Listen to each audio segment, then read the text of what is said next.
So before you make travel plans, we want everybody to read the IRCC COVID-19 page for international students, and I will show that one shortly, as well as the USask COVID-19 page for international students. These two pages have very comprehensive information on current travel restrictions, exemptions, who can travel, when, what is needed, what kind of documents to bring, how to arrange for quarantine, for example, what options are for quarantine, etc., etc. I've put IRCC page on purpose first because that's the government page, and that one always gets updated first. And then as soon as we see those updates or they're announced, we follow accordingly on the USask website. USask website is more tailored towards international students and specifically USask international students, as you might notice when you review the page. So please review our page as well. Lots of helpful information. Again, please make sure to always review the government page because, like I've said, changes can happen overnight and we might not have time to update right away. But as soon as we get the news, we update. Okay. These are the two pages respectively. This is how they look. And I'm just going to go shortly into both to show you a few things. So on the left-hand side is the IRCC page, and on the right-hand side is the international student page. So I'm just going to go to one of these pages. You will press English or French for your information. So this is the Federal Department of Canada that oversees all of the immigration programs in Canada, including your study permits, your later on post-graduation work permit, your later on permanent residency, for example. Okay, and when you land on the home page, the number now of things mandatory you have to do before flying to Canada. But what we would like students to go to is click on here, most requested, COVID-19, how it's affecting our services. And then there is a section for workers, students, and visitors on the left-hand side. And then students. So for every category of a person coming to Canada, there are different rules. So it's important that you go to the international student side. So this is where all of the current information is stored. And this is the information that we then took and put it in our fashion on our website. So I really want students to concentrate on this page, and before you make any travel plans, you must review this page, and if something is kind of bothering you, not sure what it means, you need to let us know. So that's the IRCC page, and later on the slides I will go into details about every requirement, of course, but I just wanted to show you that this is one of the pages you must look into. And please click on USask's response to COVID-19. And once you click students, then you can click on international students. And so this is the page of USask that you must review before making travel plans and before traveling to Canada. And I will concentrate more on details of this page as well. So so these two resources, please, again, every time students contact us, notifying us that they will be traveling, we always ask students, have you reviewed this? If you have not, please do so, because it contains very important and comprehensive information about what you need to know when and before traveling to Canada. And as well on COVID-19 page, Protect the Pack of USask, there is lots of helpful information about the status of campus. For example, like what buildings on campus are closed, what buildings are open, which is like really rare, any buildings, as well as the status of different offices, how they operate. So you will find out an International Student Study Abroad Center is operating remotely, for example, and lots of other things, helpful tips on studying online or working online if you're employed, and etc. Alrighty. So before you travel, so you reviewed the websites, you understand what things mean, And then you're ready to travel, you purchase your tickets and etc. So before you travel, you must email us at international.students@usas.ca and confirm your exact travel date, your flight details, as well as your intended location for quarantine, including the specific address. This information is required so that USask can provide necessary support to students upon arrival and during quarantine. And as you might be aware of, on October 20th, 21, actually, the changes kicked in. The federal government now has a list of designated learning institutions which are now open to international students. And USask is one of those institutions. We are on that list, and a number of others in Canada. So in order for us to stay in compliance about our COVID-19 readiness, which enables us now, the plan now enables us to receive international students, we also have to keep track of who's coming in, and we have to submit those reports to the government. So we have to know who's coming in and how we're supporting you, okay? So please do not forget to email us. Just send a quick email to this email address. You can even, copy paste your itinerary. It doesn't have to be like a PDF for your itinerary, just in details. Like where are you leaving, when you're going to be coming, what flight number, even what time, of course, and date, and then where are you quarantining. And then we will connect you with two of our colleagues from our office who will help during your quarantine for any supports you need or questions, as well as arrange a taxi from the airport to your quarantine location if you're quarantining in Saskatoon.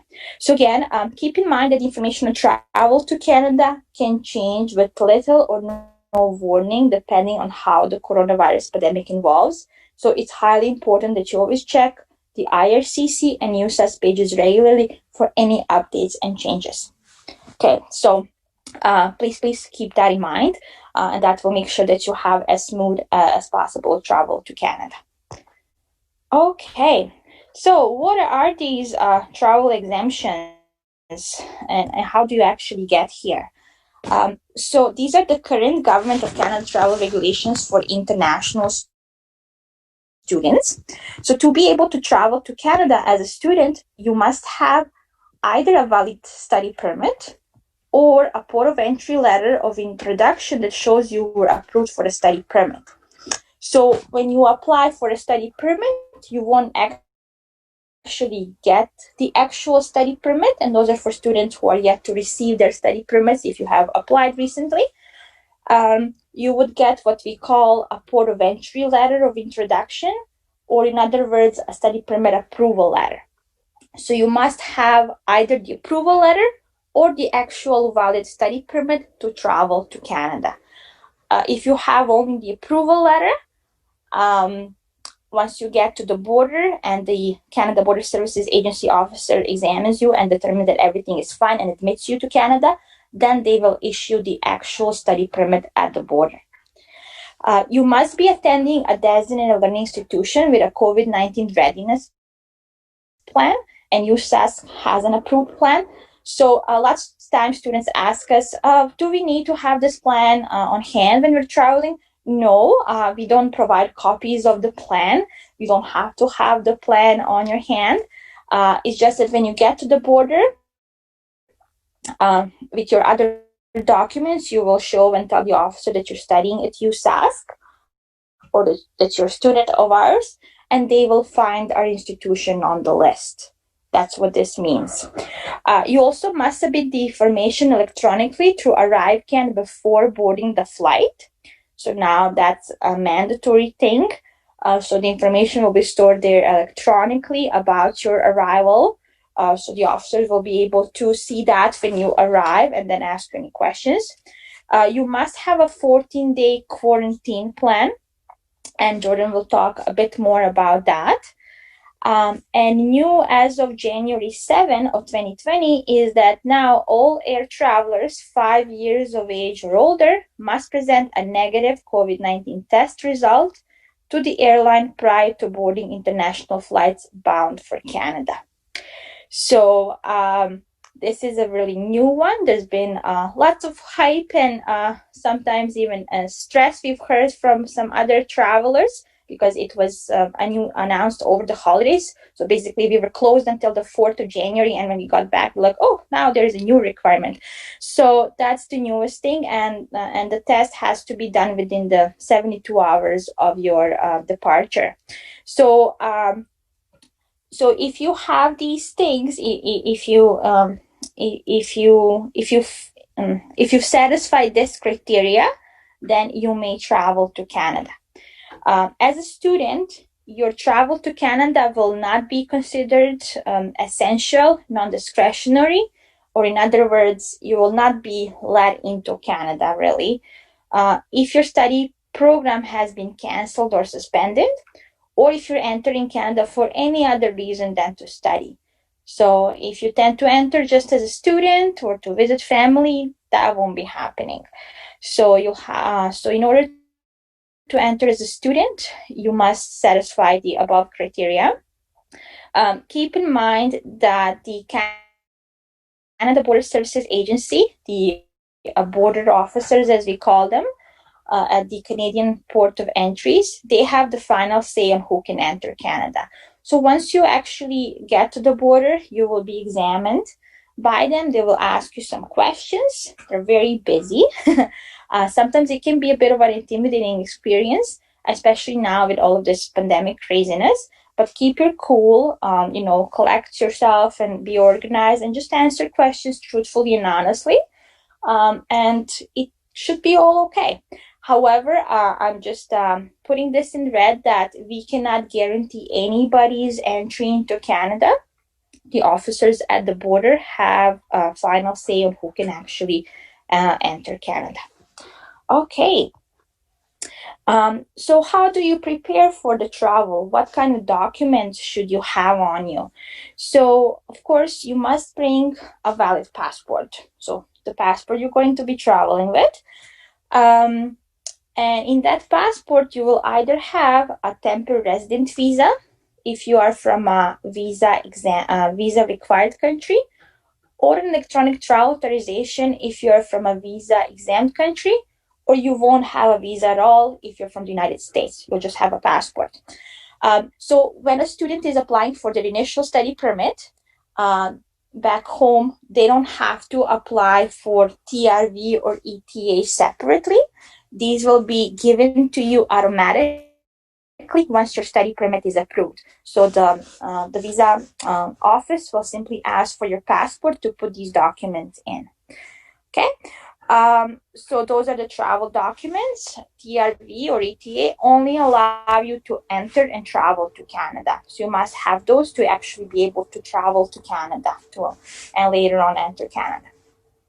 Then you also have to have a valid study permit or a port of entry letter of introduction that shows you were approved for a study permit, as we discussed in the previous slide. So either an approval or an actual study permit if you are somebody who's been studying here before, for example, and you went back home and now you're coming back. You should also have a USask letter of acceptance. And you should have a confirmation enrollment for PAUSE demonstrating course registration for any current and future semesters. You should have proof that you have enough money to support yourself and any family members who come with you to Canada. Examples of those would be, when you were applying for initial study permit, you would have to prove that you had enough money for studies and living expenses in Canada, which is a minimum of 1 year of tuition, plus at least $10,000 for 12 months of living expenses. And you could have proven those with different things, bank statements, scholarships, and etc.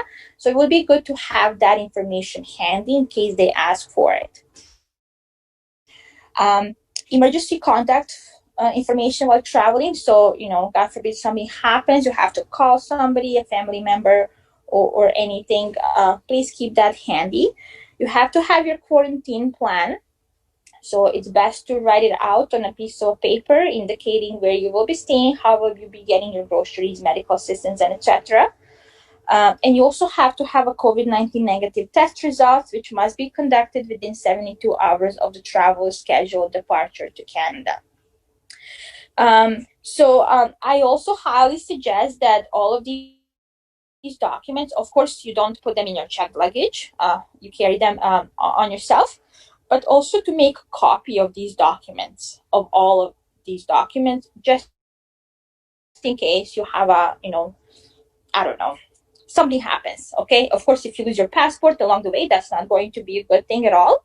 But if, for example, you misplace your first copy of confirmation enrollment, at least you have a copy on yourself to show to the officer, for example. So just be organized and prepared, and put these documents in an order so that once you talk to the officer, you can just hand them over, and the officer, like I said, they're very busy, and it's better to, and it's stressful now to travel, so it's better to make their jobs easier as well, and then to enable yourself to have as smooth travel as possible. Okay, now Government of Canada has also introduced this new cool online wizard, which kind of talks about the things I was just saying, what you need to do to travel to Canada, whether you can travel to Canada. You can check it out on the Government of Canada website. It's called Find Out If You Can Travel to Canada. And I'm just going to demonstrate it for a bit and show you how it works. It just kind of gives you that bit of a human edge to this whole experience. They have not had this before, which is actually pretty cool. So I'm just going to show you, and you can also do the travel wizard as well, in addition to preparing with the documents from our website. So again, a little tool to help you organize yourself and prepare for traveling. So let's see if I can get there. Just a moment. I want to show you how it works.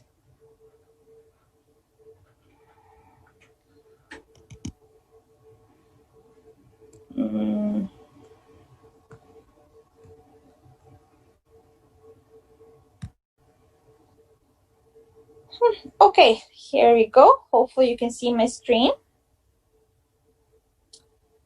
Okay, so and I can just put it in the chat as well while I have it on my paste here. Okay, here we go. Okay, got it. Yeah, so it's under travel. So if you click Find Out Travel to Canada, and it's just going to ask you a couple of questions. So let's say, are you a Canadian citizen, resident, foreign national? So I'll put a foreign national to continue. You indicate you're foreign national. Are you showing signs and symptoms consistent with COVID-19? So if you say yes, automatically it will tell you will not be allowed. So this is also an important thing to mention, that if you're showing, you could, I don't really know how it works with testing, and I'm not an expert at all, but I'm just saying that if you are still showing any symptoms of COVID when you actually present yourself at the border, you won't be allowed to enter Canada. I don't know how it works if you already have a negative test, but it's just that's what I'm saying. Things are a bit it is a bit stressful to travel. Okay, so did you find the answer you were looking for? Yes, but yeah, so you don't want to be there. But travel restriction. Let's go back. Let's go back to that. Find out if you can travel to Canada. Yeah. So again, I look like foreign national. So I don't have any COVID-19 symptoms. Okay, how do you plan on entering Canada? So let's say from another country. What best describes your situation? So if you click, I just want to show you, if you click international student, this is what it says. So you indicated that you are for national, no symptoms of COVID, not coming from the US, an international student. And yeah, it just talks about all of these things that I've just talked about in my slide on how to prepare. So to be able to enter Canada, must have a study permit, or the schools you're attending must be considered, yeah, etc., etc. Okay, you will likely be allowed, so that that just makes you feel a bit better, and makes this whole experience a bit more positive. Okay, what you need or a proof. So bring your valid study permit. Yeah, so really, actually, when we got the app, well, not the app, the wizard, we were pretty excited. It actually is a pretty neat tool. It also talks about students traveling with family members, immediate family. Of course, this does not guarantee entry into Canada, but it helps to determine what you need to do and how to prepare. Okay, so hopefully this is helpful. So you can play with the wizard a bit. I'm not sure if there are any United States students here, but it would be worth checking it to see what the wizard tells you, how to prepare for your travel. Okay, so that was that little demonstration. Let's go back here to my slides. Alrighty. So the wizard, that's a new thing as well you can use, and it will help you prepare for your travels. So now let's talk a bit about the study permit. So if you have not applied yet for your study permit and you are starting your program now in winter 2021 term, please apply as soon as possible. Yes, you can begin your program remotely from your home country in the winter 2021 term, even if your study permit has not been processed or approved yet. However, please be aware that a study permit is required to conduct any in-person program requirements in Canada when the COVID-19 situation later allows. And the image on the left is the image of a study permit, the actual study permit issued to you at the border once you get to Canada. As an international student, you must apply for a study permit before coming to Canada if your course or program of study is longer than 6 months, or your course or program of study is 6 months or shorter, but you're planning to work as a student or get paid by an employer or another source in Canada, or your studies are part of a longer program. So to explain a bit the last part, so let's say you're admitted to master's programming, etc. But before that, we ask you to do some language requirements from the University of Saskatchewan Language Center. And let's say those are even for a couple of months, for 4 months.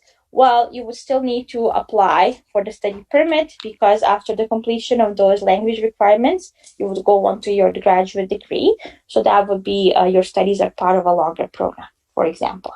So please, if you have not applied for the study permit and you are to study in winter 2021 term, please apply as soon as possible. Do not delay, so that you can get in the queue and then you can travel to Canada eventually. So applying for the initial study permit is from outside of Canada in most cases. There are people who can apply within Canada if they're already in Canada and have a certain status. But I'm assuming that we don't have people like that in this group. It is geared towards people who are outside of Canada right now. However, if somebody is in that situation, you are a new student, you have a visitor or a worker status, you are in Canada right now, you need to apply for initial study permit, please connect with us after this session. Okay, so for initial study permit outside of Canada, you must apply online through the Government of Canada website at www.cic.gc.ca. Processing times and biometrics collection are affected by COVID-19 pandemic, so it might take longer to have your study permit processed than normal, because there are, for example, reduced staff capacity at visa offices. Biometrics are not, for example, collected in some regions, or they're just starting to be collected because they're still dealing with lockdowns and the pandemic is at all-time high there. Or, for example, we know this in some places, students cannot even get medical exams because of COVID and lockdown. So lots of things can be affecting your application at the time and your processing times. However, don't despair. Submit as many documents as possible for a complete application, and provide letters of explanation for any documents you cannot submit due to COVID-19. Let's say if it's a police certificate or a medical exam results, or even just to take a medical exam, you can write a letter of explanation saying that, these and these facilities are not open right now due to COVID, but still submit the application so you get in the queue. The government will wait on you to submit these documents later on. They will not suspend or cancel your application.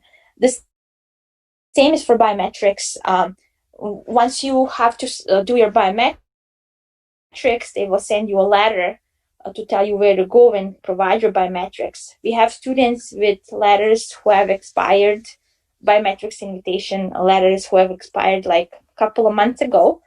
Not to despair again, nothing to worry about. You're just getting an automatic extension, and you'll be able to get those biometrics done as soon as the center where you can give biometrics is open.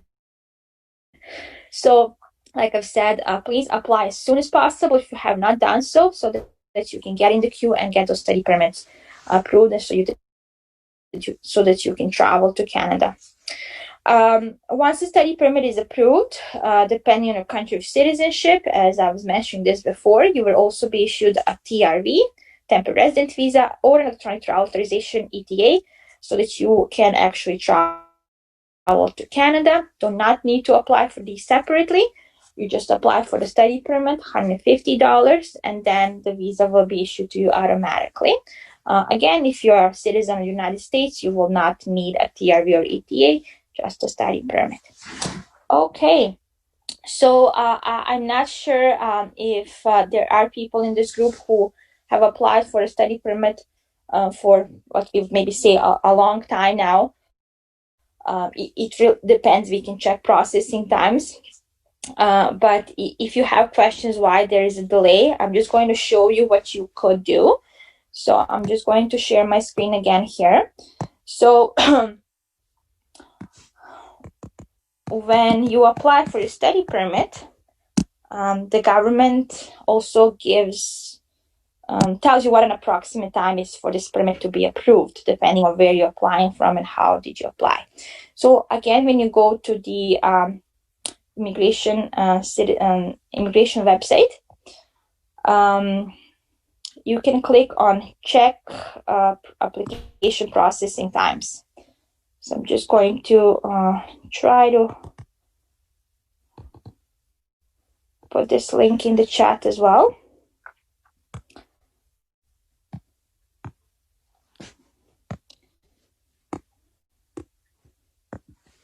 Okay.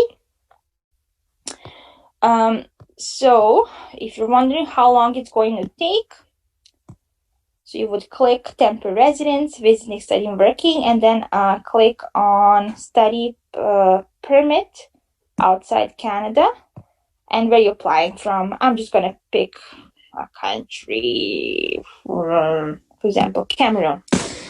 Okay, get processing times. Okay, so it currently says that it takes 4 weeks from Cameroon.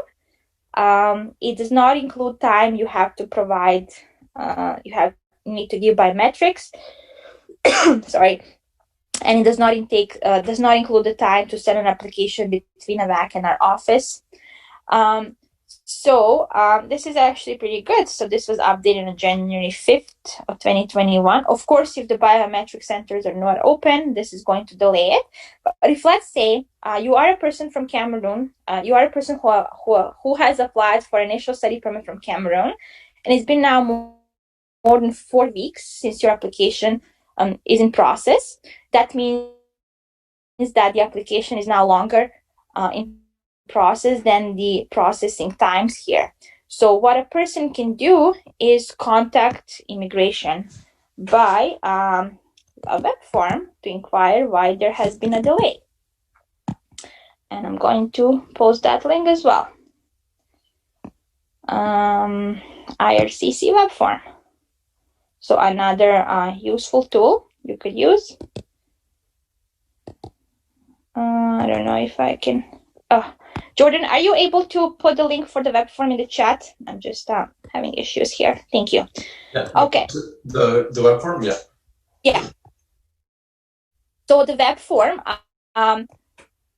so it says right away, we cannot process application normally due to COVID-19 or provide accurate processing times. So what we've seen, 4 weeks, 4 weeks, maybe, a bit longer, but still, if you are in a situation where it's actually longer than it's posted, you can ask them about your application.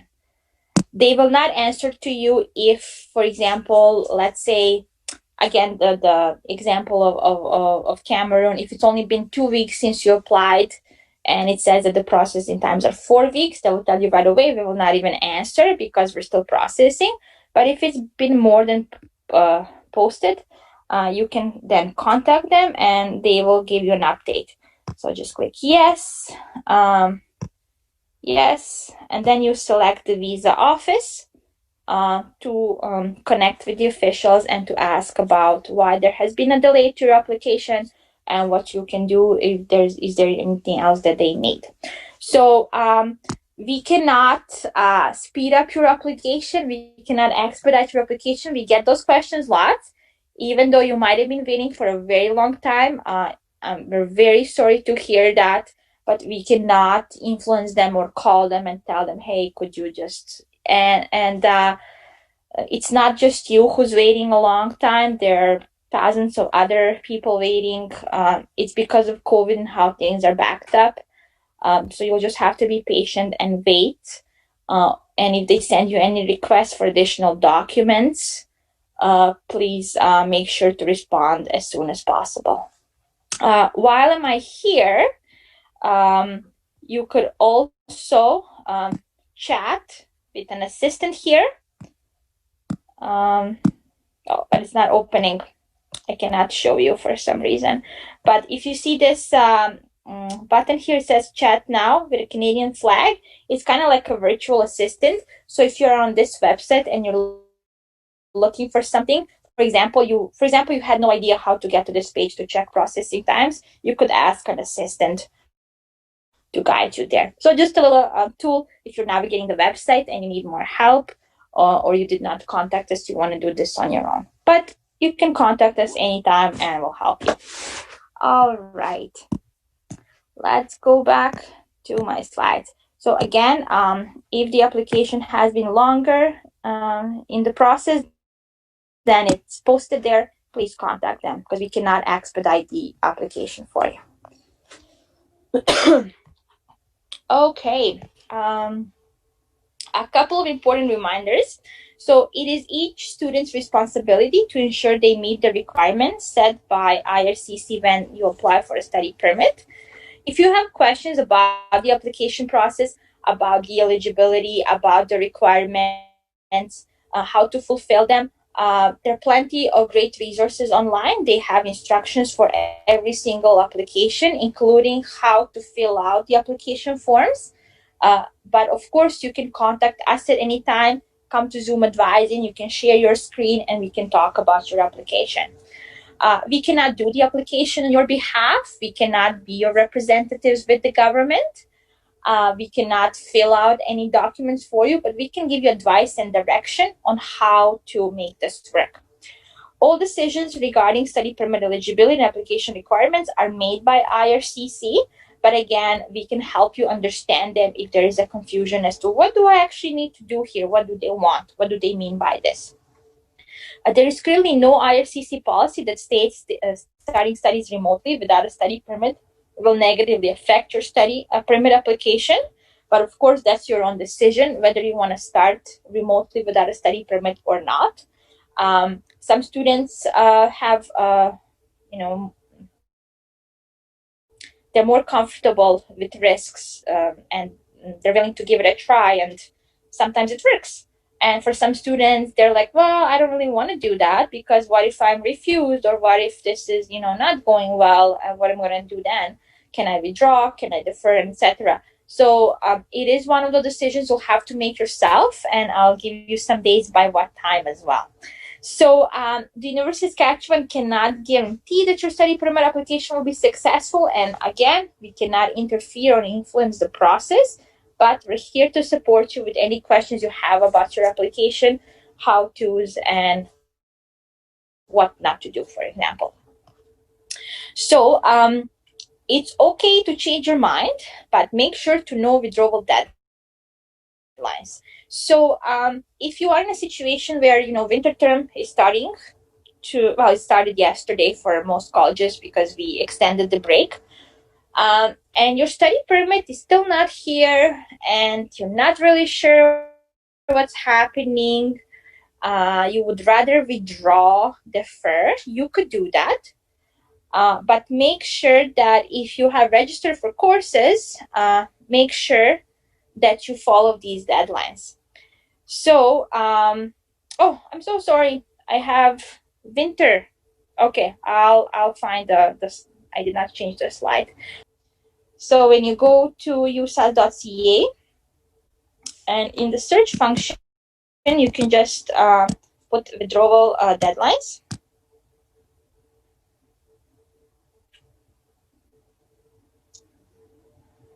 Classes and registration. And it's under classes and registration.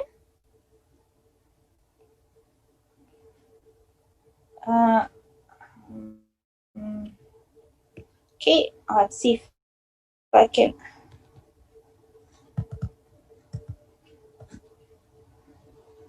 Okay, I'm just gonna put this in the chat.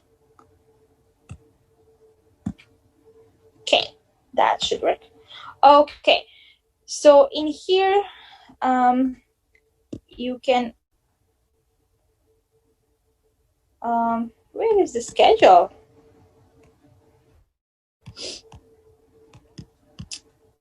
Oh, now I feel silly. Oh, here, never mind. Okay, winter term update. Here we go.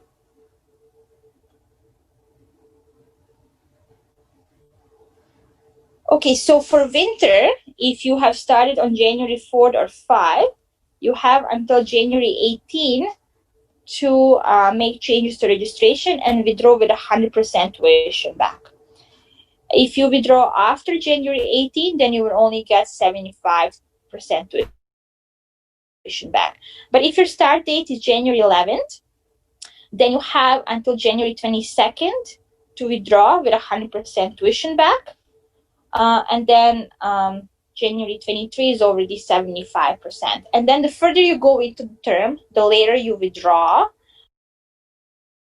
the less tuition you will get back. And if you don't agree with this, you can always file an appeal, a financial appeal. And then they will review your case on a case-by-case basis and tell you whether you can get more of your money back. Okay, so please keep in mind this schedule. It's right under classes registration and withdrawal deadlines. And these things are usually announced in the PAWS feed when you log into your PAWS, when you see announcements in news.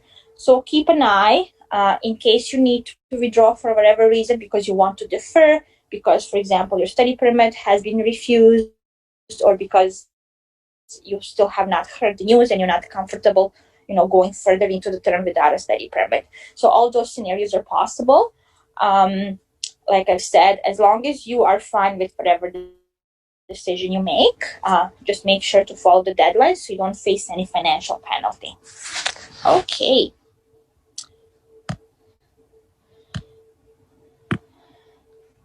And I'm just going to go back to slides here.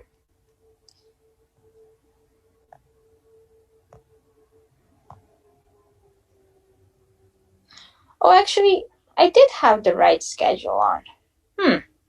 Never mind. I think it just didn't open.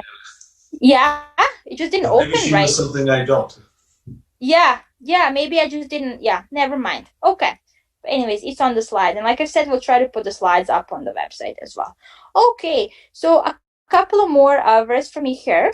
So we know that lots of international students, when they are choosing to come to Canada to study, they also are interested in the post-graduation work permit program and its eligibility. After you complete your program over a certain length, you may be eligible for a post-graduation work permit. You also must have been studying full-time continuously in your program, must have had a valid study permit while you were here in Canada, etc. So there's a whole array of what the actual post-graduation work permit program eligibility is. However, because of a very unique situation that happened since last year because of COVID-19, and because of travel restrictions and the pandemic, many students were not able to come to Canada to start their studies on time. And many students were experiencing, or are still experiencing, very high processing times in terms of study permit application approvals. So the government has made some very flexible changes in terms of the post-graduation work permit eligibility and how it's related to remote learning. Because in general, if you are studying long distance, there are very strict rules, limitations around remote learning and post-graduation work permit. However, because of the pandemic, these are now a bit different. So lots of people may still benefit from the program, even though they're outside of Canada, for example. So if you're outside of Canada, you're still eligible for a post-graduation work permit if you cannot travel to Canada this time and you either have a study permit, you've been approved for a study permit, or you applied for a study permit before starting your study program in the spring, summer, or fall 2020 semester, or you will apply for a study permit before starting your study program in the January 2021 semester. So if you are in this situation, you can begin your classes while outside Canada. So this is why, again, I'm saying, please apply for a study permit if you're starting in January 2021, if you have not done so you can benefit from this eligibility. If you applied for a study permit before starting your program, now any time spent studying online from outside Canada since spring 2020 counts towards the length of a PGWP. Before, only the time spent studying online after you applied for a study permit counted. So please keep in mind that the current regulation allows you to complete your studies outside Canada until April 30th of 2021. We did not get any news whether this would be extended or not, but currently you won't have any time deducted from the length of your PGWP for studies you complete outside Canada until April 30th of 2021. So if you're wondering when you should then arrive to Canada, if let's say you now have a study permit approval, or you're just, thinking whether you should travel and do I need to travel, this date could also be something that might help you make a decision when you should actually travel to Canada. So how does it work? How much of your program you can complete online? So how much of your program you complete online depends on when you started studying and how long your study program is. So if you're taking a shorter program that started between May and September 2020, you can complete 100% of your program online, but your program must be between 8 and 12 months long, and you must have started your studies between May and September of 2020. If you're taking a program that is 12 months or longer, or you started a short-term program before May 2020, then you can complete up to 50% of your program online until April 30th of 2021, and you must complete the other 50% of your program in Canada. And then there is a combination of two programs. So you're completing two study programs. You can complete up to 50% of your total studies online until April 30th of 2021. And to be able to do this, you must complete both study programs from an eligible DLI, designated learning institution, within 2 years. One of the programs must have started between May and September 2020, and each program must meet all PGWP eligibility requirements and be at least 8 months long. And you must complete the least 50% of the combined length of the two programs in Canada. This one is a bit more complicated, but the majority of our students would be in the middle. When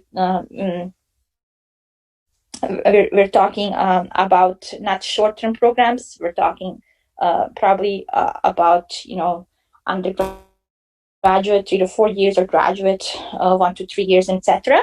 But again, we have to provide this information how it is presented by IRCC. So if you have more questions about this, let us know. We don't know how the decisions will be made. If let's say sometimes we have a question, well, I did not apply for my study permit as of yet. Today is already January 12. My program started yesterday, January 11, and it says here that you have to apply for a study permit before starting your program. Does that make us ineligible? No, we talked to IRCC about this. It just means that you might have one day deducted from the length, So, like I said, we will see as the time goes by how all this will be applied. But what you need to do is you need to apply for a study permit, okay? Apply for a study permit if you have not done so already. Apply as soon as possible so you can benefit. And then right now you would have to arrive to Canada until April 30th so that no time is deducted from the length of your PGWP for studies you complete outside of Canada. Okay, so I hope that makes sense. And like I said, after we finish with our formal part here, we'll have plenty of time for questions. And the last thing for me is the International Student Guide page. So for many other questions around, study permits, TRVs, work permits, spousal work permits, visitor records, how to get your family here, etc., and a lot of other helpful information about living in Canada, healthcare, finding accommodation, etc., please visit International Student Guide. And you will be able to get lots of great information about working and living in Canada and immigration matters.